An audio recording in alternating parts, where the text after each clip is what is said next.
So let's talk fundraisers, shall we?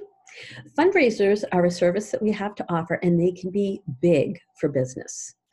So first of all, where do we find them? Well, same way we find parties.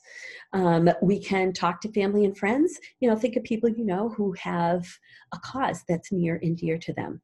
Sometimes people are more excited about having a party when it supports an organization than if they themselves are getting free and discounted products. You can also post on Facebook. You can say, who's got a cause that's near and dear to their heart? See who responds and personally reach out to them to let them know that Pampered Chef has fundraising options. You can also reach out and call local schools, hospitals, daycare centers, and more. And a note about when you call schools.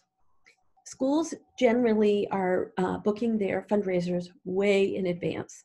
And I have never landed an entire school fundraiser. However, if they've already got fundraisers lined up, I ask them, are there smaller groups within the school that might be looking for fundraising opportunities? So think about like sports teams that need new uniforms. Maybe the music department is traveling, things like that. So a smaller group within a school will often line up a fundraiser more quickly than school as a whole. When you want to call an organization or a school or whatever, when you talk to them, just ask who's in charge of fundraising, who's the best person for you to contact, so that you're talking to the right people. And of course, you can talk it up at every single party. You can have a post about it at your virtual parties. You can talk it up at your shows. I added it to my survey slip that I use so that it's right on there. If I forget to say something, people can see it right on there. And I'm telling you, I get a lot of interest in fundraisers. Okay, so what is a Pampered Chef fundraiser? Well, it's in a nutshell, it's a show where instead of a host getting free and discounted products, Pampered Chef will cut a check for a percentage of the sales. Just like parties can be all online or in home or a blend of both, same thing with a fundraiser. Just like we can promote parties through Facebook events and groups, we can do the same thing with fundraisers. Okay? Now, the basics that Pampered Chef offers, it's a really kind of just a skeleton so that we can sort of, dress it up according to the needs or desires of the organization. So Pampered Chef says if the party sales are under 600, the fundraiser sales, they'll give 10%. And if it's over 600, they'll give 15%. I don't know that I've ever had a fundraiser that's under 600. And guys, here's the thing. Small fundraisers tend to be the size of big shows. Big fundraisers can be huge, 10, 12,000 in sales. Okay, so if you're looking for a way to really beef up your trip points and everything, this can be the way to go. Now, you don't want to just say to an organization, here's what Pampered Chef offers, 10 or 15%, because very often they'll say, oh, wow, that percentage sounds low. So you want to be able to promote what's great about a Pampered Chef fundraiser. So first of all, I tell them, here's what Pampered Chef offers. And I tell them 15%, it might not sound like a lot, but our average order is about $75. Okay, so every order is probably $12 to $13 for the organization. And then I tell them that I offer ways for the organization to get even more money. Okay, so, and what I offer depends on the organization itself.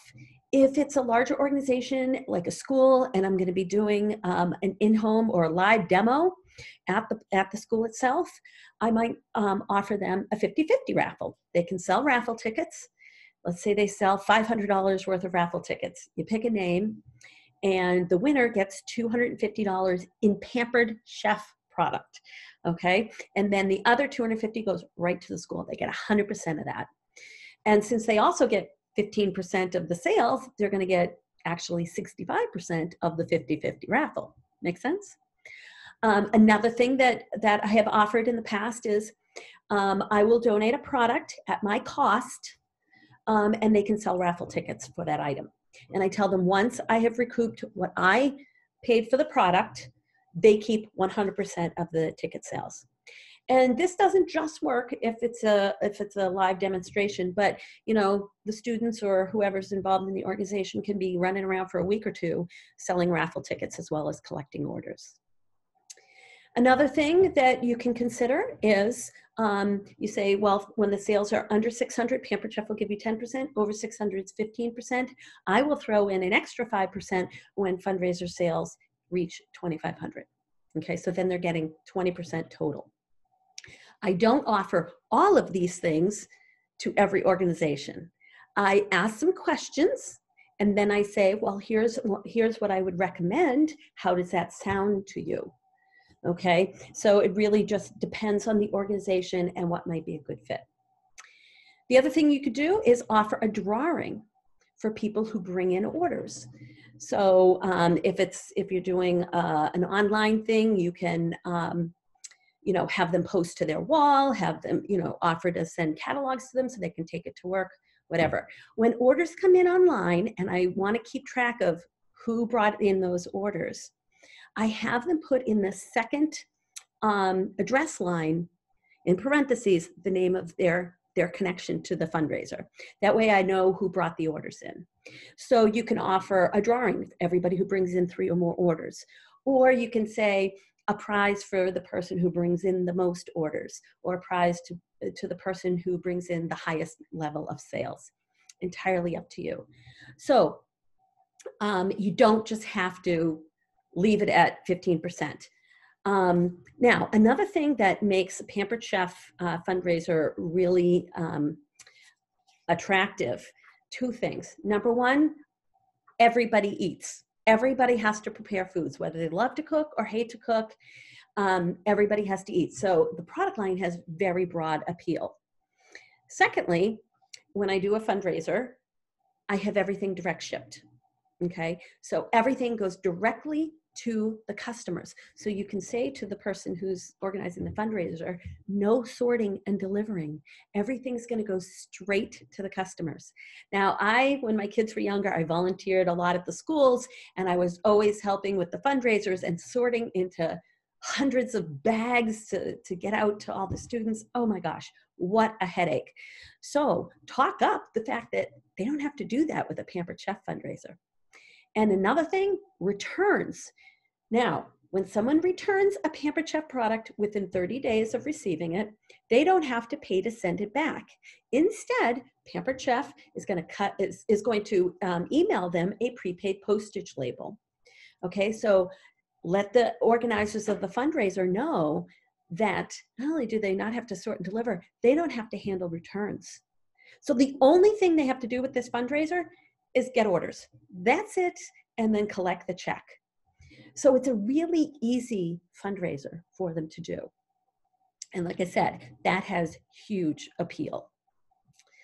All right. Oh, another thing, Pampered Chef, for every booking that we enter into the fundraiser, just like you enter it on a show, you would enter it into the fundraiser, Pampered Chef will donate $3. Now, you can sweeten the pot. You can say, well, Pampered Chef is going to make a donation of $3 to the organization for every party that's booked. However, if you book that party within the next 30 days, I'll make it $10. Okay, so you're chipping in $7, but you're getting a booking within the next 30 days. You don't give that money until the booking is held. So if there's 3 or 4 people that have booked within the first 30 days, you wait until the day 30, and then you give them one check for however many parties were held. Some things that other people have done is, Pampered Chef will offer $3 for every booking, but for every booking that's in the next 30 days, I will offer 5% of the sales of those upcoming parties to the organization as well. So those upcoming parties aren't going to be fundraisers. They're going to be regular cooking shows, but you give 5% of the sales. Now, you don't have to do this. Okay, these are just options for you so that you can tailor it to the organization and what you want to get out of the fundraiser. These are just options, okay? Because I know sometimes when I do a fundraiser, it's a cause that's near and dear to my heart, and it's in my community, and I'm willing to give away a lot of stuff because I want to do my part to support that organization. Okay. Oh, whenever possible, when you meet somebody at a show or something and they say, oh, I think this might be great for my scouts group, or my child, is in this, oh gosh, soccer league or whatever, find out who the person is that you would talk to, or find out if there's like a meeting that's coming up where they're going to be talking about the fundraiser, and offer to, either if it's local, go in and present it, because you don't want someone else going in going, well, here's basically what they said about the Pampered Chef fundraiser, and then somebody has a question and they're like, I don't know. So if they don't know, then chances are they're going to err on the side of, yeah, we better not do that fundraiser. So you can go in and give like a 5 or 10 minute presentation, ask, answer any questions that people have. And if it's not close enough or not possible for you to get to the meeting live, see if they'll Zoom you in like this, or put you on speakerphone so that you can present the fundraiser options and answer any questions that people might have. And for me personally, whenever I do a fundraiser, I want at least part of it to be a live thing where I am in front of people. It might not be a demonstration. It might just be setting up a table for a couple hours at, a basketball court, because we're supporting the basketball team. I want to get in front of people because I'm much more likely to get bookings when I'm in front of people. And when I do the live event, it can be either a launch for the fundraiser, like we all get together, we cook, we play with the products, whatever, and then I'm letting them know, what they can do to support the fundraiser. And I'm giving them a challenge to kind of take a catalog, go out into the world and collect orders. And if I'm offering some kind of bonus or whatever, I will explain that. So the in-home thing or the live portion can be a launch, or it can be a wrap-up. So you can present it, promote it on Facebook. You can be posting things. You can be getting the word out that, hey, bring your orders in, bring your friends in. Of course, they can order online, but sometimes people bring a catalog to work and there's like 5 people that are all throwing their order onto one slip of paper. So I'm having them bring it to the event and let them know that, I'll be awarding any prizes there. Okay. Now, it's easy to set the fundraisers up because you just go to my parties and orders, click on, to add a show, and then I'll have show type, and I'll have in-home, virtual, and fundraiser. Just click on fundraiser. Now, although they don't call the person who's hosting it a host, they call it the fundraiser chairperson. Although that person does not get host rewards, that person is eligible for the host bonus of the month. So whatever the 60% off products are, they are eligible for one of those. Okay, so go out there, start talking it up. If you've never hosted a fundraiser before, when you have a lead, ask some good questions like, oh, how many are in the organization, or how many people do you think would be able to come, or what's the core group of people that that I'd be working with. Ask them their goals. How much would they love to earn? Do they want an option for a live component, or do they want to do it all online? Just ask some really good questions and then say, okay, great. Now that I've got this information, I'm going to get to work and come up with a proposal for you guys that I think will be the best fit for you. So I'll be back in touch. And then you can contact your director to say, help, what should I do? How should I present this? Okay. And because we're here to help. All right. So go help some organizations. Go get some fundraisers.